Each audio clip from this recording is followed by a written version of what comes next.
ठीक है, ये ट्रायंगल और ये ट्रायंगल दोनों इस क्वाड्रिलेटरल का डिवाइड हुआ है विद द हेल्प ऑफ ए और सी से। ए और सी क्या है? डायगोनल। डायगोनल है। समझ में आया इतना? अब देखो, तुम लोगों ने एक मार्क देखा है, यहाँ पे भी 2 ठो आर्क बना है, यहाँ पे भी 2 आर्क बना है। लास्ट डे जब मैंने ये समझाया था, इसी वाला पेज में साइड में समझाया है, जब ये 3 लाइंस बने हैं और ये 3 लाइंस बने हैं तो ये साइड बराबर ये साइड हुआ था। जब यहाँ पे 2 लाइंस बना हुआ है, यहाँ पे 2 लाइंस बना हुआ है, मतलब ये साइड बराबर ये साइड था। सेम टू सेम इसमें भी देखो, इसमें हम लोगों ने क्या किया है, यहाँ पे डबल आर्क बना है, यहाँ पे डबल आर्क बना है। ठीक है, अब ये एंगल इक्वल टू ये एंगल पहले हम लोग को प्रूफ करना है, दिखाना है कि ये एंगल बराबर ये एंगल। अब यहाँ पे एंगल लिखने तो आता है ना? हाँ, देखो एंगल लिखते हैं हम लोग, 2 एंगल है, जैसे कि ये एंगल मैंने बनाया, इस एंगल के बीच में ये लाइन मैंने दिया, करेक्ट। अब इसका ये एंगल बन गया, ये एंगल बन गया, 2 एंगल्स बन गए। तो अब इस एंगल का नाम होगा, पहले तो ए, दोनों में ही बीच में रहेगा। ठीक है, दोनों में ही बीच में रहेगा, दोनों ही एंगल ए पॉइंट में फॉल हुआ है ना? ये तो समझ में आया। तुम लोग को एंगल लिखने नहीं आता है, कई सारे बच्चों को एंगल लिखने नहीं आता। एंगल का नाम लिखो बोलेंगे तो एंगल का सिंबल बना देंगे, कोई एंगल का स्पेलिंग लिखेंगे। तो यहाँ पे एंगल का नाम लिखने जा रहे हैं हम लोग।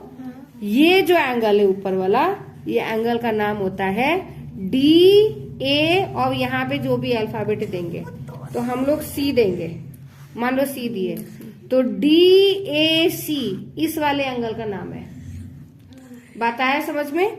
और मैं एंगल का नाम बोल रही थी, मैंने एंगल का सिंबल नहीं बोला था। ठीक है, DAC ये एंगल हो गया, ये वाला एंगल। ठीक है, और दूसरा एंगल है CAB, ये वाला एंगल हो गया उससे। तो यहाँ पे एंगल बीच में ही रहेगा, A बीच में ही रखेंगे हम लोग, क्योंकि दोनों एंगल A के पॉइंट में ही बना है। तो जब हम लोगों ने इस एंगल के बारे में बात किया, हम लोगों ने लिखा DAC। जब हम इस एंगल के बारे में बात करेंगे, डबल आर्क वाले एंगल के बारे में बात करेंगे, तो CAB लेंगे। ये इस चीज के बारे में सिर्फ बात कर रहा है, तो इसीलिए यहाँ पे हम लोग लिखेंगे CAB। ये 2 एंगल हमें इस एडजेसेंट लाइन से बन रहा है। अब तुम सोचो कि एडजेसेंट लाइन मतलब क्या होता है? एक जो एंगल बना, ये जो पॉइंट बना, इसी पॉइंट में ये लाइन खींच दिए तो 2 एंगल्स बन गए ना। ये एंगल के वजह से 2 एंगल्स बने हैं ना, तो ये एडजेसेंट लाइन हो गया और ये एडजेसेंट एंगल हो गए। एक ही पॉइंट में बने हुए 2 अलग अलग एंगल, इसको एडजेसेंट एंगल बोलते हैं। अब एंगल का नाम लिखने आया। अभी सब पूछ ही आता था। अर्णव, इस एंगल का नाम बोलो अकॉर्डिंग टू ये फॉलो करके। इस एंगल का नाम, हाँ, यहाँ से शुरू करो। DCA। Very good, angle DCA। चलो, अब इस एंगल का नाम बोलो हर्ष। ACB। वेरी गुड, वाह, ACB, ये हो गया। अब ये एंगल्स है जिसको हम लोग बिठाएंगे कि ये एंगल बराबर ये एंगल बराबर ये एंगल दिखाना है हम लोग को। समझ में आया? क्योंकि फिगर वो बता रहा है तो वो हमें बताना भी पड़ेगा। अब यहाँ पे एक कॉन्सेप्ट है, देखो, ये एंगल यहाँ पे मानते हैं, ठीक है, और ये एंगल यहाँ पे। अब अभी ये एंगल, इसको A मानो, इसको B मानो, तो angle A is equal to angle B होता है। रीजन है अल्टरनेट एंगल। ये अल्टरनेट एंगल कब? जब हम लोग AC को मानते हैं as a transversal line. AC as a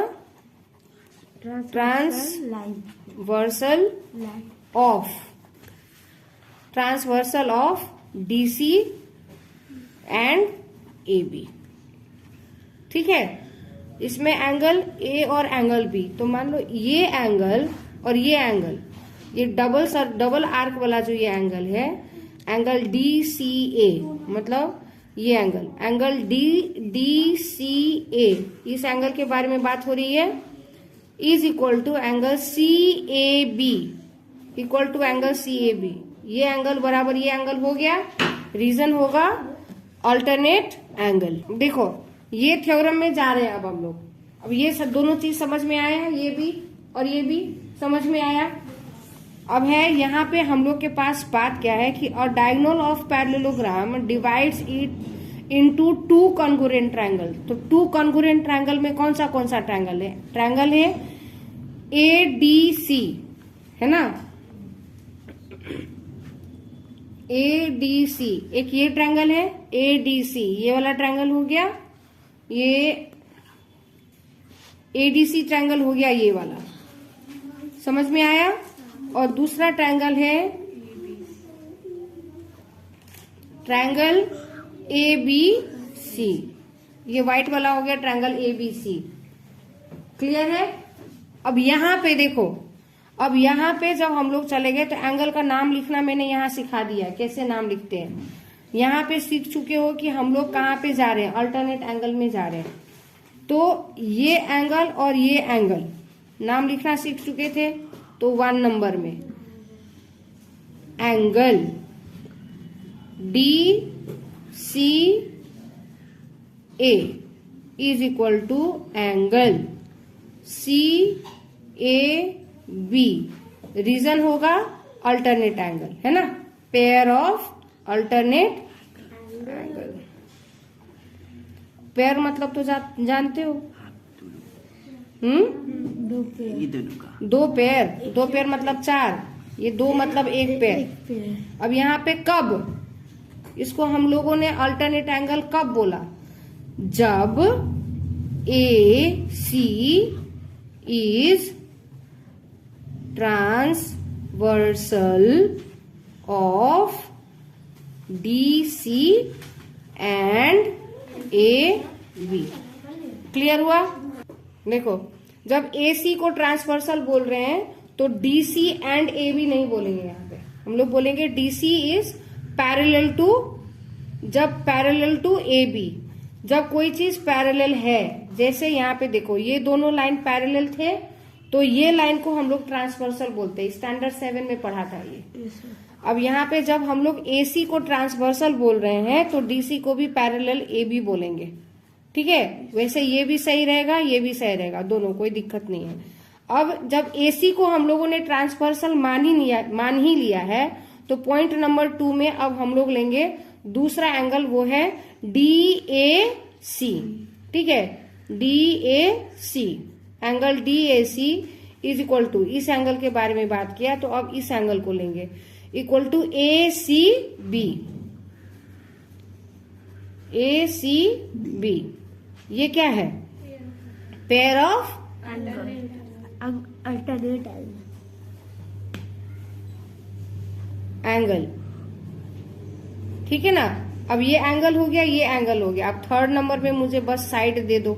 side अगर हम लोग लेते हैं तो AC is equal to AC हो सकता है common side, AC is equal to AC, चलो कॉमन साइड ले लिए। अब इसमें किस प्रॉपर्टी को यूज करते हुए हम लोग का ट्रायंगल ADC और ABC इक्वल हो गया, बताओ? Angle side, very good. तो ट्रायंगल ADC इज कॉन्ग्रुएंट का सिंबल ये होता है, ये तो पता है, तुम लोग को नहीं पता होगा। तो कॉन्ग्रुएंट का सिंबल ये हो गया, is congruent to triangle ABC, कौन से प्रॉपर्टी से? एंगल साइड एंगल, समझे? यहाँ पे देखो ये एंगल दे दिया, एंगल का A हो गया, ये एंगल है, एंगल का A हो गया, और ये साइड की बारे में बात हो रही थी, तो साइड एंगल, साइड एंगल, ये प्रॉपर्टी है कॉन्ग्रुएंसी का, पढ़ने को मिलेगा तुम लोग को भी। इतना क्लियर है? तो this is all about theorem